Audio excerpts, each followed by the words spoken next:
ഇത് നമ്മുടെ വീട്ടിലുണ്ടായ മഞ്ഞളാണ്. ഇത്തവണ അത്യാവശ്യം നല്ല രീതിയിൽ നമുക്ക് മഞ്ഞൾ ഇട്ടിട്ടുണ്ടായിരുന്നു കേട്ടോ. അപ്പൊ ഇതിന്റെ ഓൾറൗണ്ടർ എന്ന് പറയുന്നത് എന്റെ വല്യമ്മയാണ്. നട്ടതും നനച്ചതും പറിച്ചതൊക്കെ വല്യമ്മ തന്നെയാണ് കേട്ടോ. കുറച്ച് മെനക്കെടുള്ള പണിയാണ്, ഞാനും കുറച്ച് ഹെൽപ്പ് ആക്കിക്കണേ സത്യം. അതായത് ഒത്തുമ ഈ മുന്നിൽ നിൽക്കുന്ന വീട്ടിലെ രണ്ടാമത്തെ വാഴ, ബാക്കിൽ നിൽക്കുന്ന പറമ്പിലെ വാഴ. അപ്പൊ ഇതാണ് മഞ്ഞൾ അഥവാ ടർമറിക് എന്നും പറയും. എന്റെ വീട്ടില് മുളകൊടി ഒഴിച്ച് ഒട്ടുമിക്ക സാധനങ്ങളും ഞാൻ എന്റെ മുഖത്ത് തേച്ചിക്കണേ വിളിക്കാനായിട്ട് തന്നെ. കുടുംബം നല്ലോണം വളർത്തുന്നല്ലാണ്ട് എനിക്ക് വല്ല മാറ്റമൊന്നും വന്നിട്ടില്ല കേട്ടോ. ഇവളെന്തിനാണ് ഇതൊക്കെ ഇവിടെ പറയണമെന്നായിരിക്കും എന്തെങ്കിലുമൊക്കെ പറയണ്ട മക്കളെ.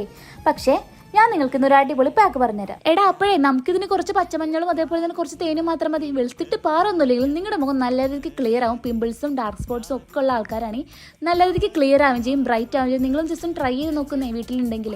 അപ്പോൾ ഇതേപോലെ ഈ മഞ്ഞൾ എടുക്കുക, എന്നിട്ട് ഇതേപോലെ തേക്കുന്ന സമയത്ത് ഒരു ഷാള് ഇങ്ങനെ ഇടാൻ ശ്രദ്ധിക്കുക, അല്ലെങ്കിൽ വീട്ടുകാരൊന്നും കൊട്ടുപോകും. കാരണം എന്താണെന്ന് വെച്ചാൽ ഡ്രസ്സുമ്പോൾ മഞ്ഞളായി കഴിഞ്ഞാൽ പോകാൻ നല്ല പാട് തന്നെയാണ്. അപ്പോൾ നിങ്ങൾ കഴുത്തിലും കൂടി ഇടാട്ടോ. ടാനൊക്കെ നല്ലോണം മാറട്ടെ ഈ ഒരു പാക്ക് നിങ്ങൾ നല്ല രീതിക്ക് ട്രൈ ചെയ്യുകയാണെങ്കിൽ. എന്നിട്ട് ഒരു മോയ്സ്ചറൈസും കൂടി ഇടാം. അപ്പോൾ ടാറ്റാ.